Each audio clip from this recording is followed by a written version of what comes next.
కొంతమంది డైరెక్టర్లు next cinema పనుల్లో బిజీ అవుదామని లాంగ్ పాజ్ తీసుకుంటే మరికొంతమంది మాత్రం అసలు ఏం చేస్తున్నారో అన్న హింట్ కూడా ఇవ్వటం లేదు ఆడియన్స్ కి. వీళ్ళు నెక్స్ట్ సినిమా ఏంటని ఆలోచిస్తున్నారా లేక అవకాశాలు రాక వెయిట్ చేస్తున్నారా?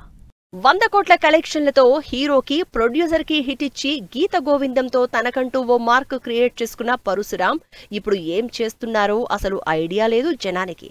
2023లో మహేష్ తో సర్కారు వారి పాట మూవీ చేసి యావరేజ్ అనిపించుకున్న పరశురామ్ లాస్ట్ ఇయర్ విజయ్ దేవరకొండతో ఫ్యామిలీ స్టార్ అనే సినిమా చేసి ఎక్స్పెక్టేషన్స్ ని రీచ్ కాలేకపోయారు. దాంతో 10 నెలల నుంచి కెరియర్ ని పాస్ చేసేశారు పరశురామ్. దాంతో నెక్స్ట్ సినిమా ఎవరితో ప్లాన్ చేస్తున్నారో ఏమో అనుకుంటున్నారు ఆడియన్స్. వంశీ పైడిపల్లి ఒకప్పుడు టాలీవుడ్ టాప్ హీరోలందరికీ సక్సెస్ఫుల్ సినిమాలు చేసి బ్లాక్ బస్టర్ డైరెక్టర్ గా పేరు తెచ్చుకున్నారు. ఆ తర్వాత తమిళ్ హీరో విజయ్ తో వారసుడు సినిమా చేశారు. అది అంతగా వర్కౌట్ కాకపోవడంతో నెక్స్ట్ సినిమాకి పాస్ తీసుకున్నారు వంశీ.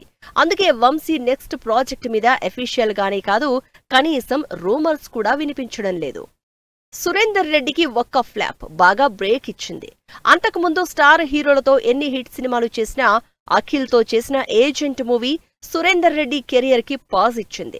భారీ యాక్షన్ ఎంటర్టైనర్ గా 2023లో వచ్చిన ఏజెంట్ బిగ్గెస్ట్ డిజాస్టర్ అయింది. దాంతో పవన్ కళ్యాణ్ తో చేయాల్సిన సినిమా కూడా హోల్డ్ లో పడింది. దాంతో 1.5 ఇయర్ నుంచి సురేందర్ ఎలాంటి సినిమాలు కమిట్ అవ్వలేదు, ఎలాంటి ఆఫర్లు అందుకోలేదని తెలుస్తోంది. మరి ఈ డైరెక్టర్లు నెక్స్ట్ సినిమా ఎప్పుడు అనౌన్స్ చేస్తారో, ఈ డైరెక్టర్స్ కి ఛాన్స్ ఎవరిస్తారో అన్నది ఇంట్రెస్టింగ్ గా మారింది.